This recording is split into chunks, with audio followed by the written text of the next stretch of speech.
Ladies and gentlemen, welcome back to Crime and Entertainment. This is going to be an historic episode, to say the least. I've got here Bill Cutolo Jr. and Chris Colombo. These two guys have a long-running history, but they haven't spoken in a very long time.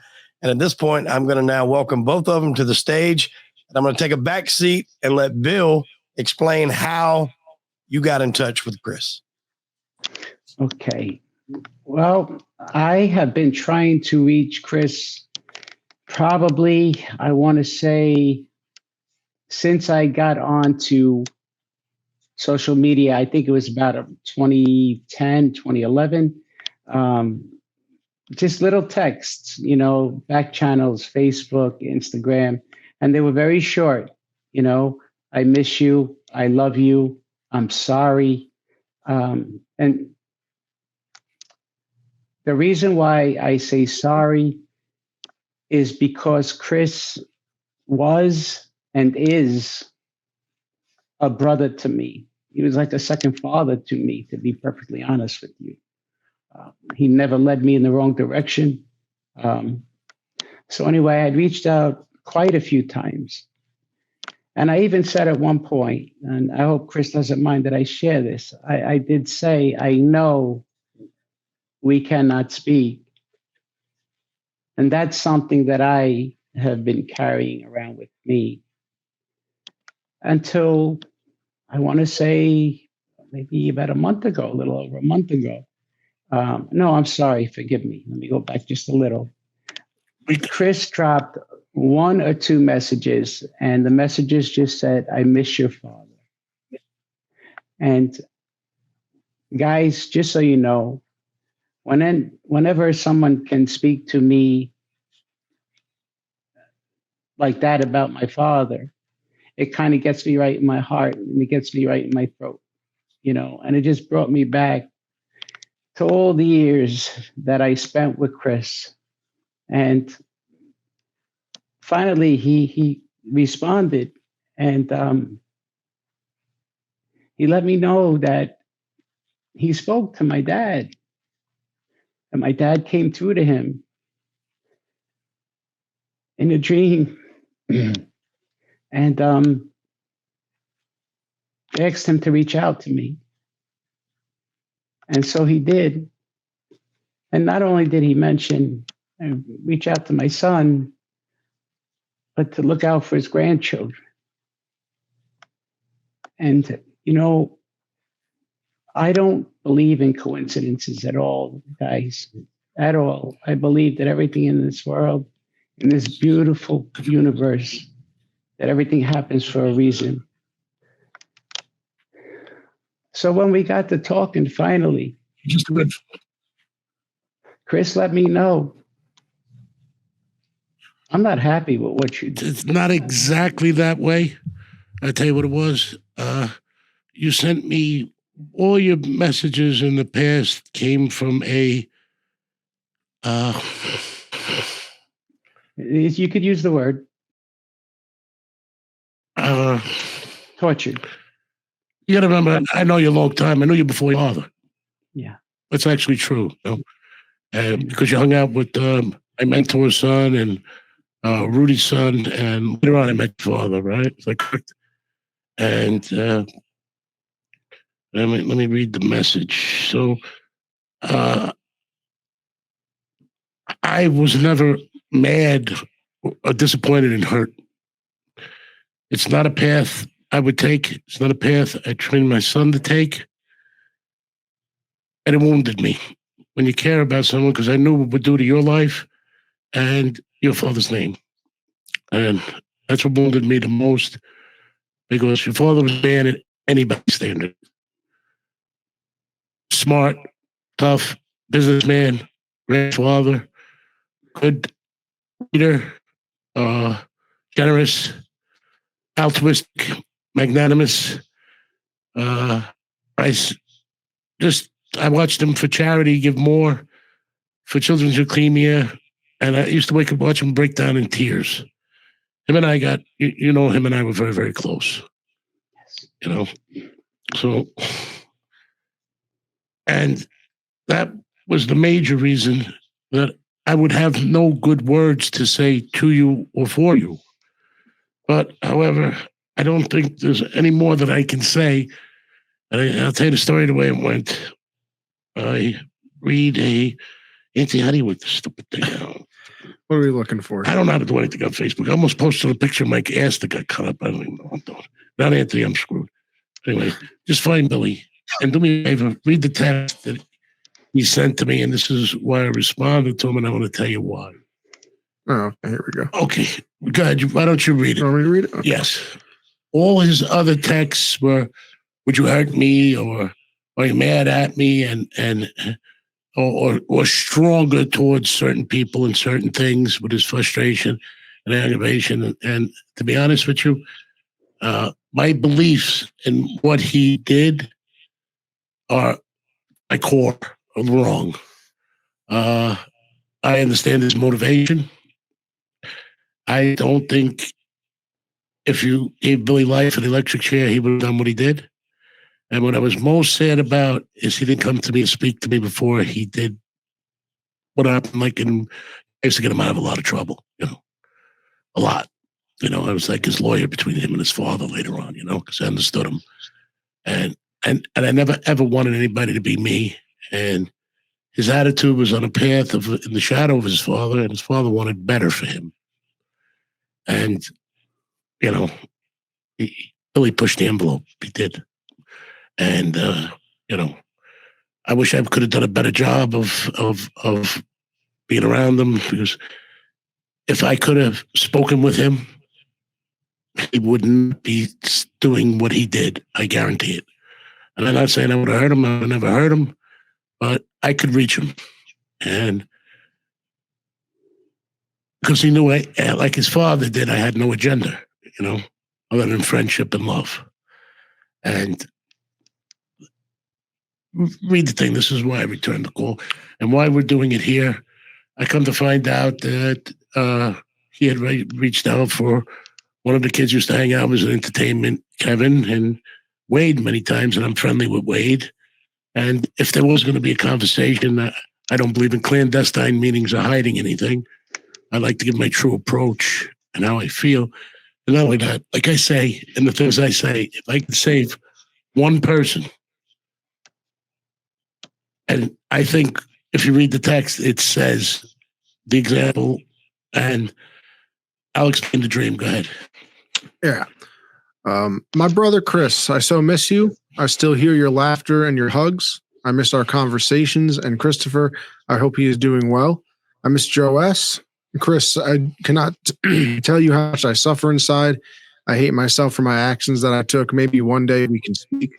I say nothing to anyone. My number, which I won't give out.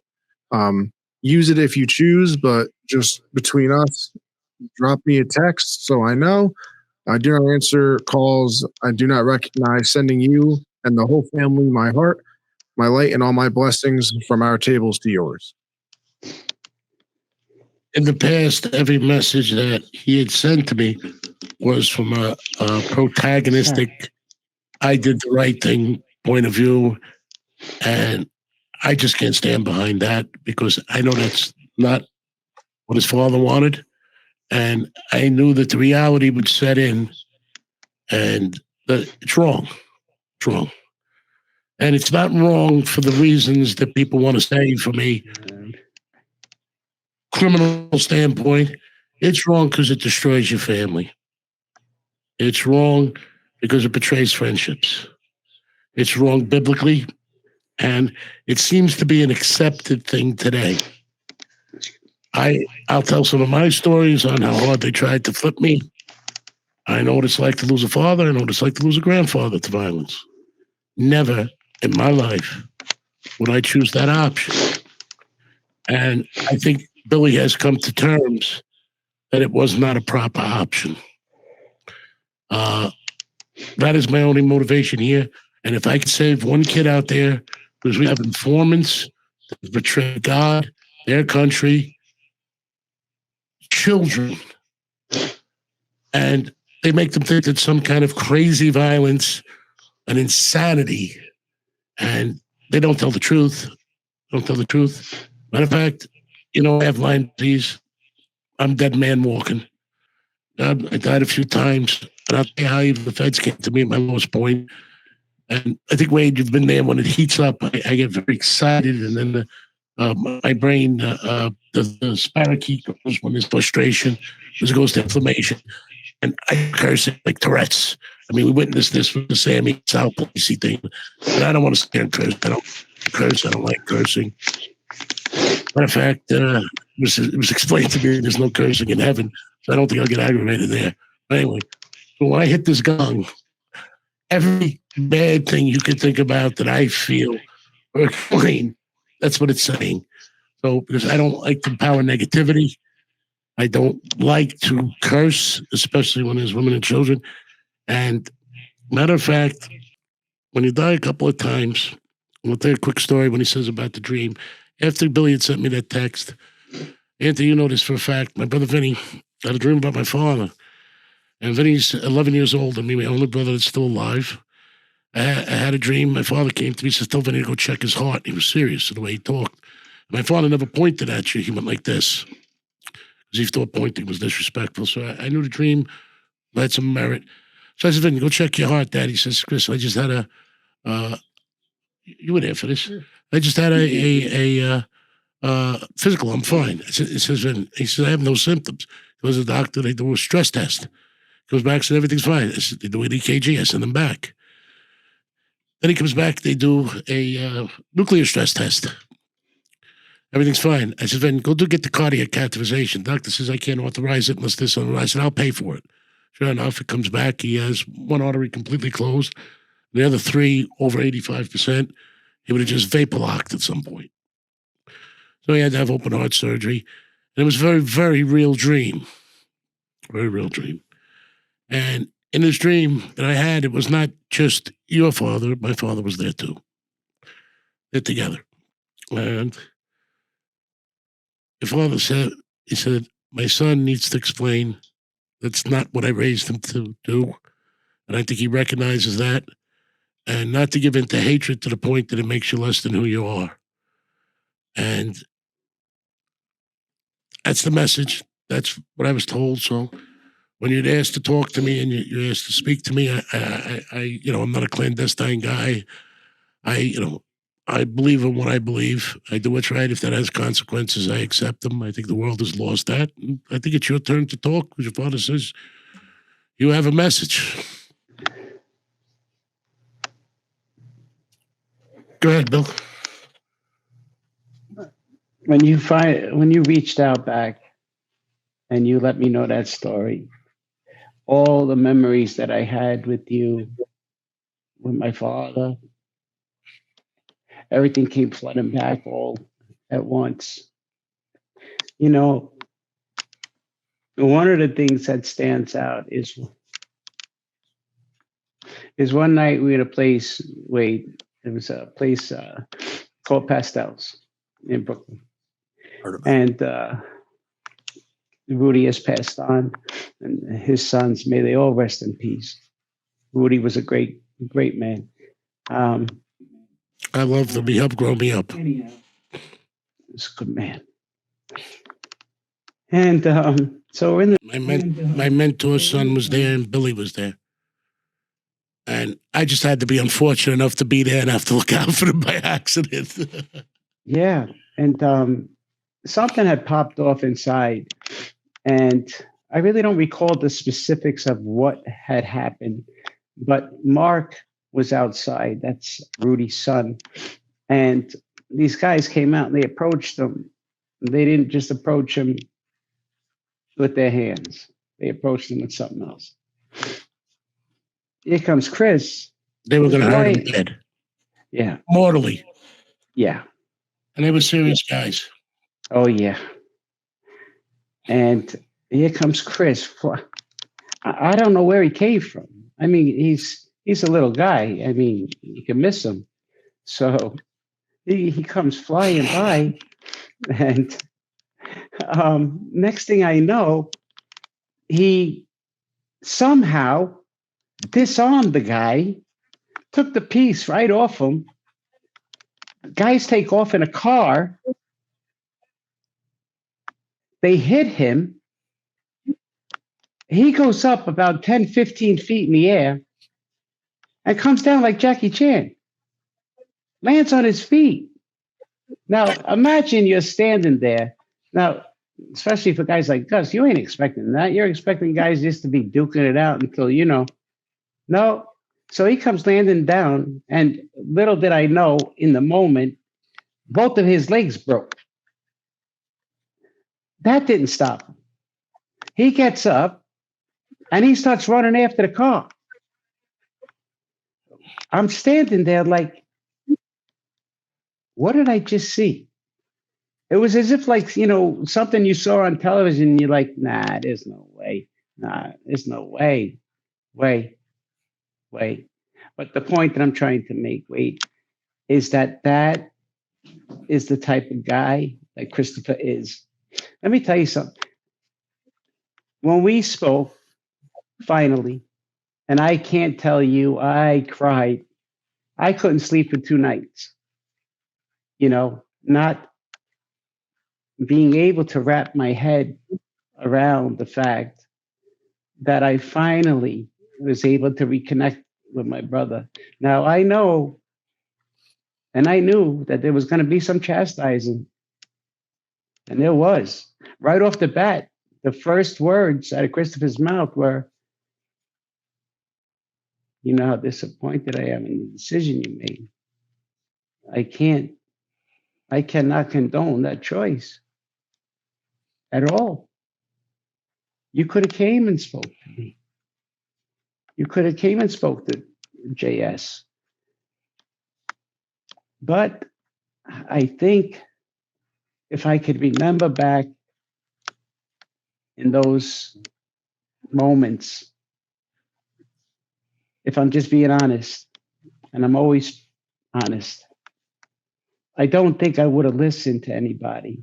I wouldn't have done what I did, but I probably would have did something worse. And what if I would have got it wrong? Billy, I would have made sure you didn't nothing. Even if I had to tie you up in a basement. Yep, that's what I was about to say. Chris, obviously, what happened has happened, but had Billy come to you and told you what he was feeling and what he was thinking, and obviously, you have been in his shoes, you lost your father, what would you have told him? Well, I know I loved his father dearly. I loved him dearly. But to dishonor anybody in any way, there are no exceptions. There are no excuses, His father told me, his father knew his destiny. Anything happens to me, somebody comes and tells you, don't show any concern, say that's too bad, don't ask any questions. And I'm sure he said the same to you. He did. So the fact that Billy had always butt heads with his father, I would have explained to him those are your father's wishes. And how you honor the dead is you respect them. And I think he would have listened to those words. And had he didn't, I would have tied him up in the basement and kept him there. It's my word. That's facts. That's facts. I know we could laugh or giggle about it. No, he's serious. Let him explain to you that he's suffering, he's dead inside. You have these stool pigeons that kill, harm, destroy government assets. Well, you tell me if I'm wrong, okay? And do you remember when your father used to go get a haircut every day, right? Every day like clockwork. Not once a week, every day at the barbershop, right? Yeah, for the most part. Yeah. So in the middle of, do you remember when they tried to ambush him at the barbershop? Yep. Okay. I'm going to give you the for instance. Greg Scarpa, COINTELPRO division of the FBI, asset licensed to kill, to disrupt Italians or whoever violently, without a doubt. There is no doubt Del Vecchio was his handler. For Father's getting his hair cut. He comes out. They must have threw, I don't know, 800 shots at him. Am I right? Yeah.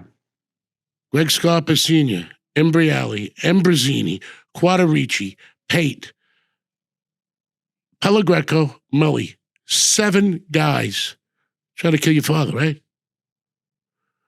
that correct? Okay. That's Ambush 100% him. correct. In the middle of the street, on a quiet street in Brooklyn. Every one of them had a license to kill for the FBI. All informants. Every one of them. Back in the, I think it was 60s, late 50s with Mississippi burning. Is that correct? I think it was late 60s. J. Edgar Hoover says, send one of our Italian assets. And he tortured the guy to give up the bodies. That was a good thing, but he just liked to torture and kill. And this man was the Antichrist, the Grim Reaper, whatever you want to say. He killed Joe Brewster because he became a born-again Christian. That's abnormal. Now, if you asked me, Greg Scarpa couldn't come and kill Bill Cutolo Sr. without those who was holding his reins, his permission to kill. Permission. So the same people that came to you to hurt people, I don't believe tell you the truth. Had they told you we tried to kill your father when he was going to the barber shop with our asset and 7 or 8 more of them, would you have trusted them? No. So I don't understand why you would trust those people. Your father was a big boy. He died in the name of peace.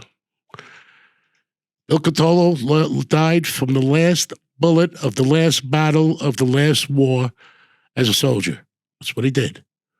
And he did it for peace. And he could have rebelled. Who knows who killed him? Informants are saying what happened. There's more stories than you even know. When I was being transferred after I violated in the MDC, I was in Canaan. Maximum security penitentiary. By the way, I was the only guy that started a camp and graduated a penitentiary. That's not easy to do. But there was a guy there, and we were on lockdown to Supermax, you know. So they never gave me anywhere I went my medication for the Lyme or my sleep apnea. So I disrupted people's store and could have died in my sleep. Might have, who knows. So the way it was set up, if you've been in jail, you know where the units are. Downstairs, it was a Hell's Angel. It was 2 cells next to the door under the staircase that you couldn't see, and a door out. The other door to come in was here, and I was upstairs here. You have to come down. I transferred with a guy that was a roommate, a guy in MDC, liked to talk. We just gotten, I think, convicted and got life, or just got convicted. And there's a fellow, Frankie Sparacco, there. I don't think it was by accident. And this fella, jail for 3 murders, confessed. I never trusted him. I'm going to tell you why. I always thought he was a rat. When I went to college, I'm at Marist College, and I commuted. I was a kid on the hockey team, so I had to come back. I used to commute back and forth, pick up my mother's car being fixed, bring it to her, go back to school. He had a license. I brought him. He was from a neighborhood in Manhattan, the Frankie Sparacco's room. I don't know this. When he's driving my mother's car, he's smoking pot. So when he gets out of the car, I yell at him. Really. I guess he goes back, tells Frankie Sparacco, he makes a big deal that, how can I be around this kid? He's smoking pot. He was going to college. He was doing the thing. Like to put me in a problem. Always looking for a problem, that guy. But anyway, this guy, very big mouth, this guy. Matter of fact, it's his nickname. I looked after him because he just had open heart surgery, but he was obnoxious. And I'm up in the cell, and he comes and gets me. He says, somebody must come downstairs and talk to you. So I come down as Frankie Sparacco. You know, your friends, my friends, I shouldn't talk. Let me get the fuck out of here. I'm in jail. What am I doing here? I don't know about your friends, my friends. So I walk away from him. I said, I got to come to jail to hear your politics. So the guy comes back. I say, you know, he did 17 years. That's a man. I says, listen to me, I'm going to tell you something. I don't trust that guy. I think he's a fucking rat. Excuse the language. Hold on. Now, here's a guy that killed 2 or 3 people and without getting arrested, confessed to it. That seemed a little strange to me. Wouldn't that seem strange to you? I think so. Killed Johnny Minerva. Guy had cancer sitting in front of his restaurant, had 6 months to live. Yeah. So, we take me to the cell there. But prior to going to cell, the guy with sleep apnea, because it was a Supermax, usually there's receptacles where you plug in for your sleep apnea machine. They didn't have them in this place because we could light our cigarettes from them, build things with them, had electricity, you could make fire, whatever. There was nothing in there. This was all stainless steel. So under there, it was closest to the door, the exit that nobody'd seen. Next to him was the Hell's Angel that had a sleep apnea machine. Matter of fact, he offered it to me during the day. He'd wear it at night. We'd take this, and I don't want to do that. So I'm not going to deprive you, God forbid. He says, Chris, I swear to God, they're taking this guy out at night. So he ain't in the cell. I says, you're kidding. No. He says, how I could tell is because when they open the door, they pull the plug on my sleep apnea machine. He said, I don't see anybody go by. So it's all right. So this guy, the mouth, brings me, we walk in the sun now. This guy's talking about everything under the sun and this and that and the other thing. And he tells me something that's very strange. Everybody thought that Cutolo Jr. was sending words out to do this kind of stuff. He said he was going to see his son on the fake ID. And he would come out and bring messages. And I know he's a liar. So I'm not even too sure that anything that they say he did. Who knows what the FBI was telling him? He was an asset. As soon as Ollie Boy got convicted and he lost his appeal, this guy went in the program. He was always in the program. Come out. Always. So if he's the guy bringing the messages, how do you know he was told the truth? How do you know that Ali said these things? First deal was that it was on a boat and threw your father off. That's what the Fed said first. I don't even know how they convict him. So how do you know? And then the people that gave up your father's body were informants. So, Billy, how do you actually know? Because informants lie. Michael Francese, I'm going to tell you the truth. If every time he lied, my nose grew, forget about it. I could tickle Thailand and go around the world in 80 days. I could forget about Elon Musk. Every time one of these informants I see on TV lie, Sammy the Boy, and they lie. You don't think they lie in a courtroom? Don't you think they pass their sins to other people? Don't they make themselves look like heroes? If every time they told the non-truth, Elon Musk would not have to build that rocket to Mars, you could walk on my nose to get there. Like Pinocchio, every time they lied. So people got to learn not to be directed or pass hate if they don't absolutely know. I couldn't absolutely tell you what's the truth if it comes from an informant. I listen to them live, for example. And if I hit this gong, I'm pretty upset. We saw Sal Police, he lied, there's no doubt. I caught him on it. You don't even know anybody. Okay, Michael Francese. People may have a problem. I talked to you, but I did it openly. I did look clandestine, no agenda. Had a dream, Father. You're here. Let me ask you something. Do you feel good about what you did? Absolutely Bill? not. In any which way? Absolutely not. All right. Anytime I ever see that, if it saves one kid from making that mistake, and you're going to tell your story, whatever it is, I don't know. I never listened to it. I had the line pretty bad, and I had my own fight with the feds that went on forever. And I saw what informants did to me.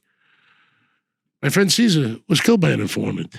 All he had on it, threw him out of his car and took it. All he had was a checkmate out of me, and it went over the thing. They knew the informant killed him because he was informing for them. And to catch me for bookmaking, he was living. I never liked the kid. So went over the wire. It was me. I paid for the funeral. They ransacked the mother's house, told her it was me. You just knew who it was. It comes out. I didn't know who did it at the time. Shot him in the eye. I loved him like a brother.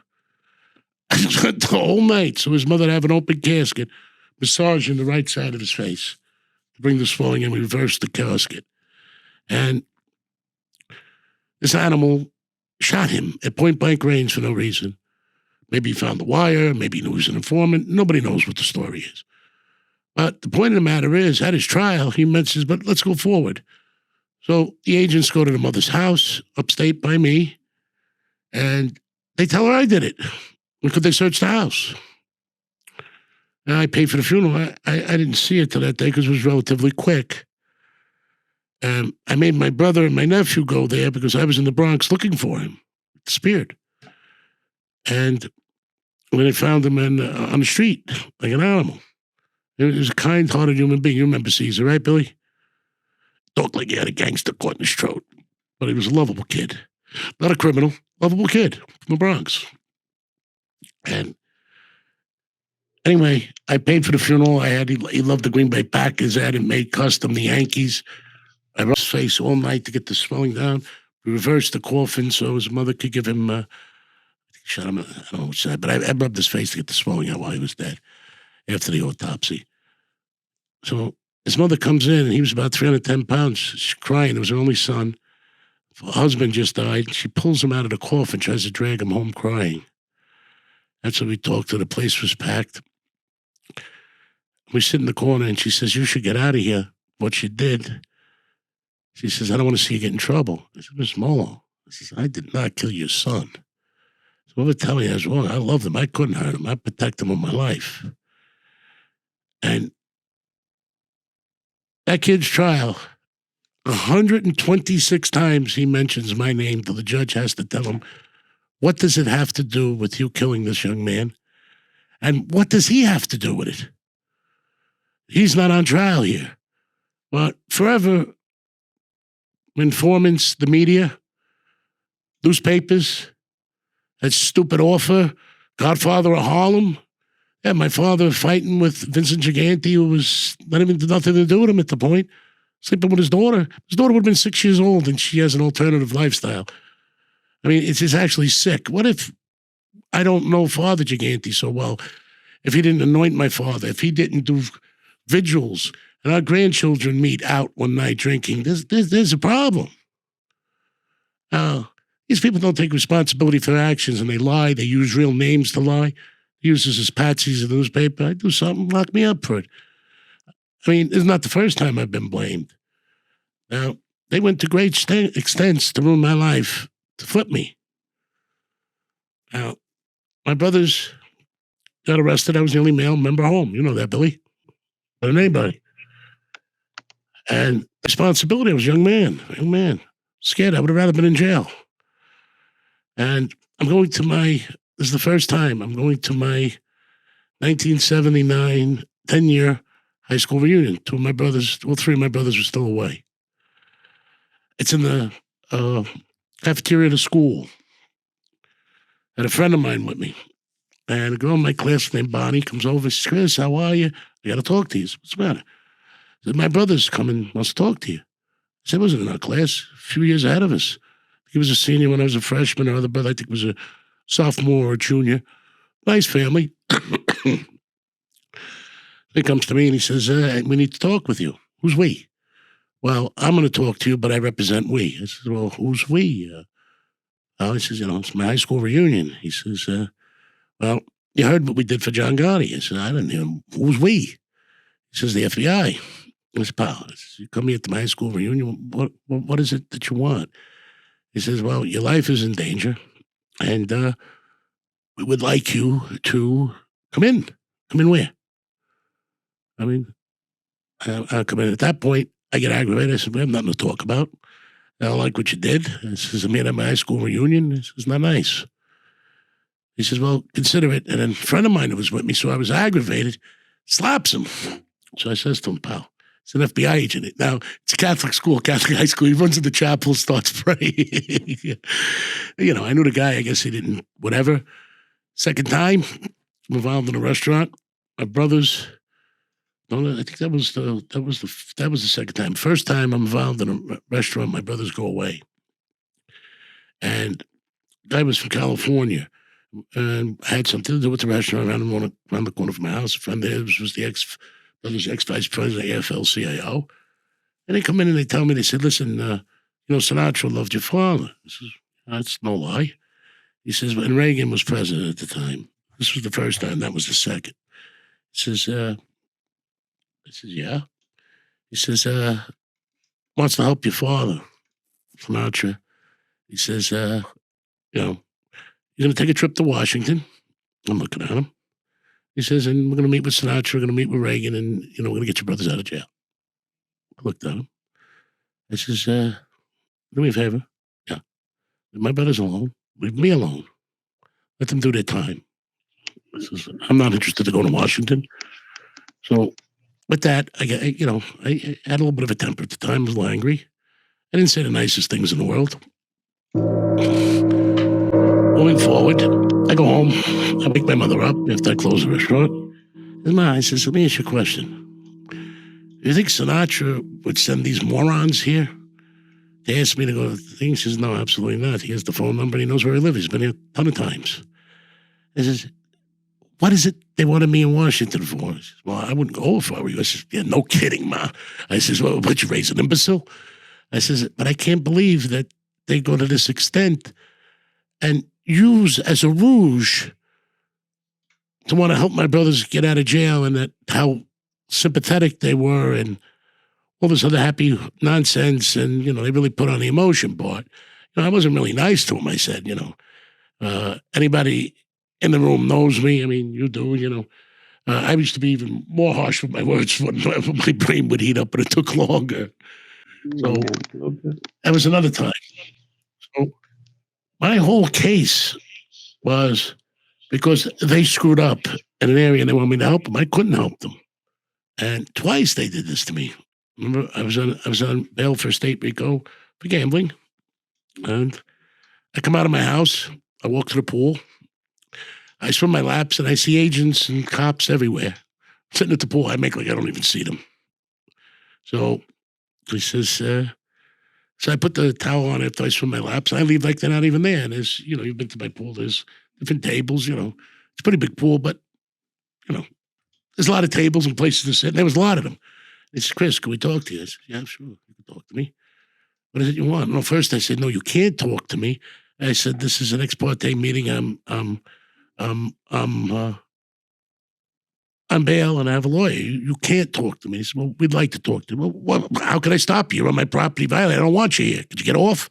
No, we're going to talk to you first. Got a great deal for you. I said, what's that deal? So you can do whatever you want. Deal with rats, make as much money you want, and you need to help us with this situation. This is the first one. He says, and you mean like I could never get arrested? He says, yeah. And I can do whatever I want. He says, of course. I said, no matter what it is, bet, we ain't going to bother you. Beautiful. I says, sounds like a great deal. He says, but before you leave, I need to see the back of your heads bobbing up and down on my crotch before you leave. He looked at me. What do you mean? I says, what do you mean? I says, if you want me to be a CS, you got to be one too. They got very upset. They were very upset at that. They took it very hard. I mean, I don't think they understood how hard that I took their insult that they would come to my house and offer me such a thing. So as they were leaving, I says, does this mean I'm not having oral sex today? And it's a true story, I swear to God. They said, we will never leave you alone. And they didn't, up until my trial. Now,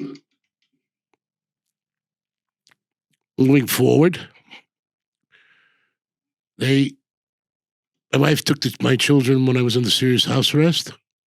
They tried to send agents to testify that I was dangerous and to the case. And this is how much my beliefs are. So I had gotten my children back, and there's a custody hearing. Now, I don't believe in testifying on anybody, especially not my ex-wife, civil or not. So I know that I will lose the custody battle if I don't testify. So I need to bluff. That's all they had. Now they come up with my prosecutor in the federal and my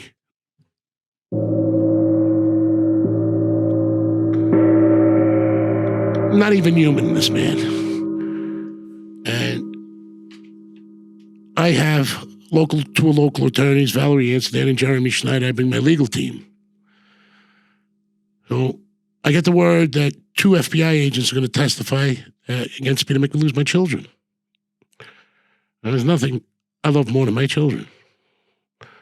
And all children. Bill, you know that. You know, they took guns off multiple guys. They were going to shoot. Yes. I pushed 3 people out of the way and hit a car. You know, I never wanted anybody to be me or feel what I felt. That's where the strength came from. So moving forward, my lawyer says to me, he says, Chris, he says, this is a door that swings both ways. They talk about your case. He says, you may lose custody of these kids temporarily. He says, I'll destroy them, their case. They're not prepped, they're not ready, because I didn't go to trial for 5 years after that, 2004. I said, Jeremy, I will never let my kids know, even if I face life in jail, that I went against my morals or sold them out for a second. I says, I go down fighting. I said, I'm not to beat a case, beat life with the electric chair. I don't care. My kids will never think I abandoned them. And sure enough, he tells the lawyer, and he calls the prosecutor, the lawyer, and he says, Preet Bharara, the worst things you could think of a human being, he is. And at that point on, they recalled their FBI agents. They were on their own. They had nothing. Judge Brimda asked me if I was willing to testify. I said yes. They collapsed, and whatever happened is history. But me and my wife, for a temporary period of time, reconciled, and I kept the kids with me, even though I had temporary full custody, and we worked towards working it out. Now, next time, there's more to the story. I'll tell you the last story, but this one, even, is unbelievable. Even their chicanery, their lack of respect of humanity, culture, and the Constitution went too far. That's how you can tell COINTELPRO division, the FBI, because most of the agents are nice, respectful, and whatever. So I know what it's like at your worst moments to have these people show up in your life. And I could never feel the feelings you feel right now, so I imagine they're not for good. And rather than do what you did, I would hang upside down, let you cut my throat, and count the blood drops coming out and laughing my balls off at them. Because there can't be any more pain, because I know how much you did love your father. And I know that you did hold me in high regard, and still do. I still do. So the only thing I could see good out of this is forget the experience, remember the lesson. Maybe you could explain that on the witness protection program and doing the things they want you to do, if you're a decent human being, you have to hate what you did, hate yourself, feel you turned on God, feel you turned on your family. And if it saves one kid, Billy, from feeling what you're feeling, this conversation, this video is worth it today to me. And it's not just a crime or whatever name they want to give Italian-American organized crime thing. This is a culture and respect and God thing. Follow me? And why I would suffer is, I always said, if I had a choice, I'd pick Christ, not Judas. Now, Wade's going to ask the questions. I'm not a real good interviewer, but I'd like to see you, whatever it is you need to say it, you know. But I'm going to ask you something. If you had it all over to do again, would you do it? Billy? Nope. I mean, right. Is it I've never, listen, guys, I've never told anybody about the horror story of agreeing to work.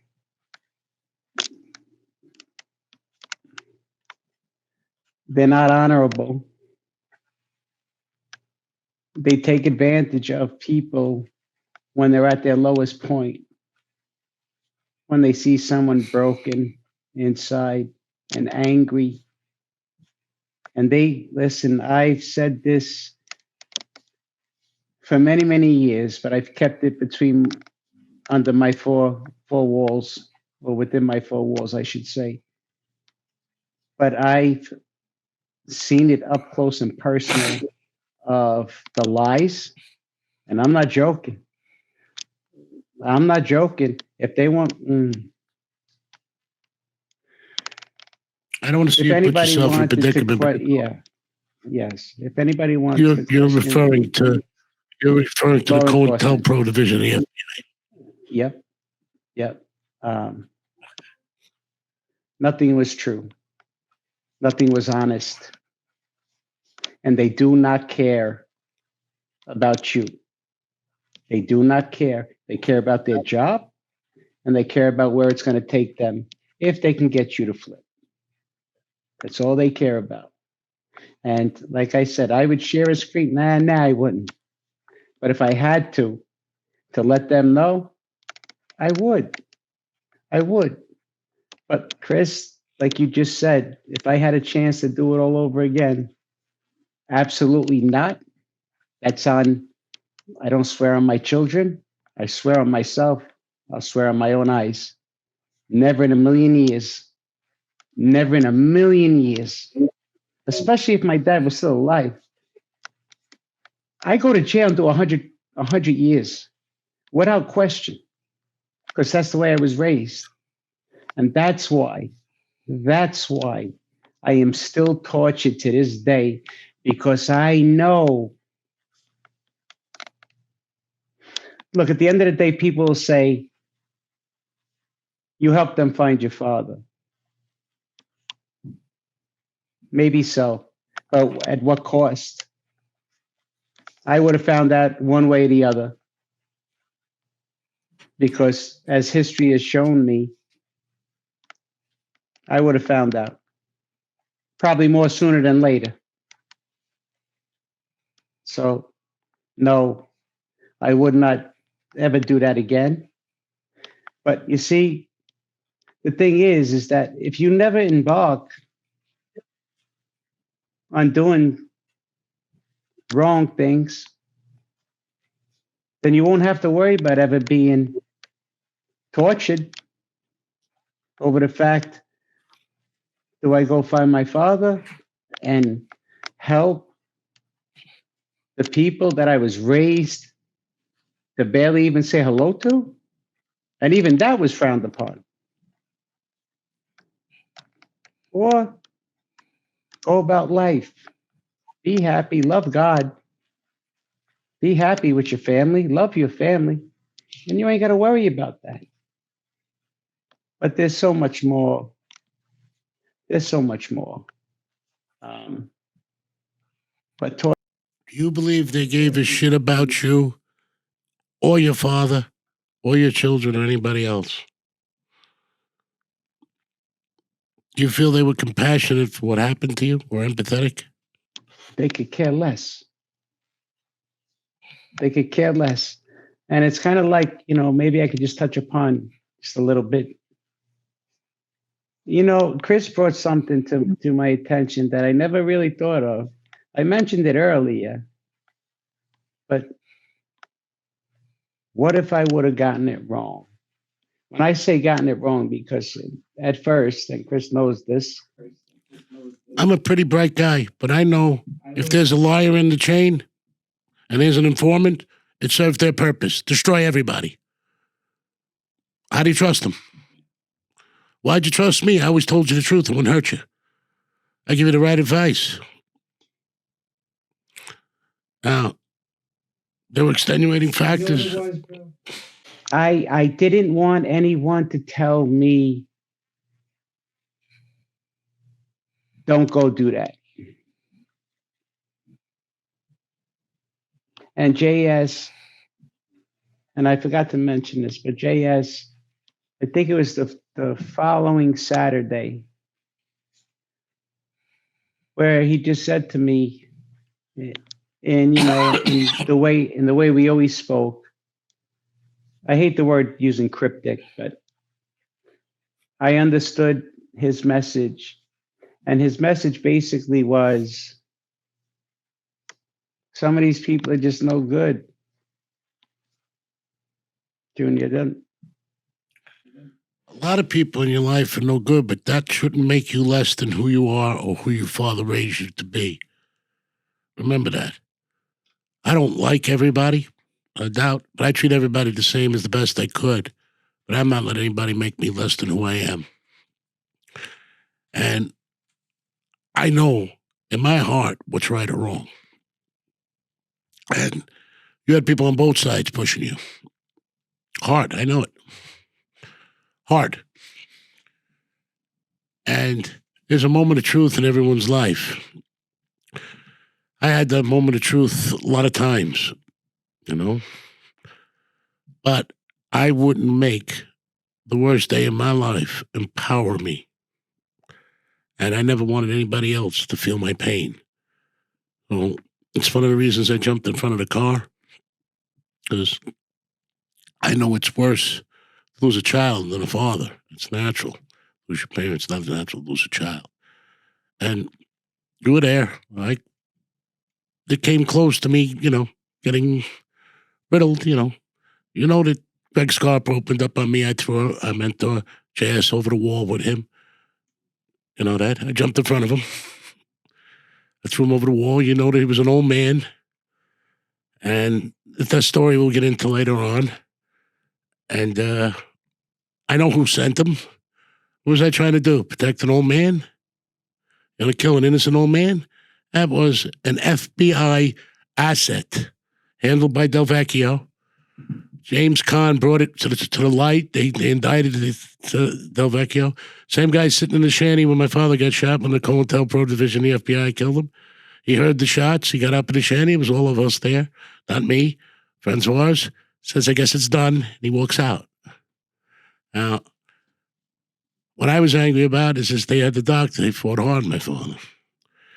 Didn't put a shunt in. Same doctor standing by for Kennedy in case he made it. That's what made me angry. JS changed that anger in me, and I'm pretty sure I could have diverted your anger because it was done with me. And never once did I think about helping these people, ever. Made me, at points, test my belief in God. I was never mad. I was never turned on him, but I was angry with him. I never lost him. I don't know how you can lose God. You know, I found God. Where is he? He was lost. People know I spoke with, on a thing, I never speak with him personally, Michael Francesi, but Sonny was there when I died, the most stand-up guy in the world. And his nonsense. You think he's a happy character? Trying to make who he is, what he is. Oh, he's affecting children in a wrong way. It'll ruin your life. What is the message you're saying? Rob, steal, kill your friends, kill anybody you want, go to work for the government, kill, then become an informant, write a book. I mean, same with the Bill killed 19 people. He makes fun. A 15-year-old boy he shot in the face for no reason. 15. Alan Kaiser. How do you justify that? Tell me, how does anybody justify that?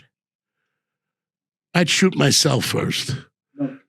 Christopher, everything that he's saying right now, look, there is no excuse. There is no excuse. I was shelved. This was taken from me, or this guy was looking to kill me first, so I had to. There is no excuse. You do not work with the government. Period. There is no, you cannot half step at all.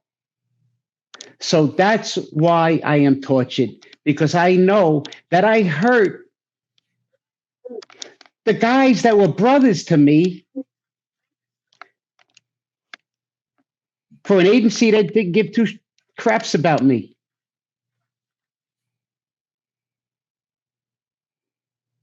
And I didn't start really thinking about it. Maybe it was just blissful putting it out of my mind. But it wasn't until Chris and I started speaking. And like I said to you earlier, I lost sleep for a couple of nights. There was half of me that was so happy that I got to speak with Chris, and hopefully I can have a relationship with him. I'm dead man walking. I'm dead man walking, pal. You don't have a relationship with me. He doesn't want to listen. If I keep asking, please stop saying that. Look, your plight is not done here. No, I already died twice. Send me back. I'm almost done with what I got to do. I did tell you. I told the doctor I was going to die that day, right? This is what I've been told. Yeah. Yeah. Told people who went to the doctor. Oh, Yeah. yeah. I was laughing when I was dying. I said, I told you so. I have no fear. It's happened to me a few times. I'll tell you the truth. Most of what I love is on the other side. My job's almost complete here. I will see your father again before you do. That's for sure. I'll be happy to see him. I miss him. Loved him. We had a unique relationship, but you know. I mean, I used to break his balls a lot. If you could apologize to him before I get a chance. I mean, I've tried from here. I think he hears you.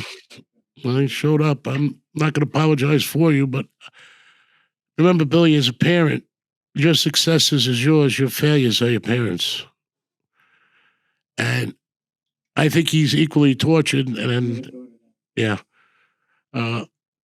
My upset with you was, A, these people are no good. B, you listen to them. C, that's got to be a self-destruct thing that you did. D, it didn't make your father look any good. And B, look at the years that I didn't get to be with my friend's son or console him in his loss or step in and be able to help him because he wasn't here, which you know I've done with many. You know, that's what my sorrow was. That your father was a man in every way. I admired him, liked him, loved him, spent time with him. And there was no reason for me to spend time with him other than that. You know, I didn't have any financial dealings with him. You know, we just clicked, you know. I got a kick out of him, you know. Especially the cowboy hat and the boots.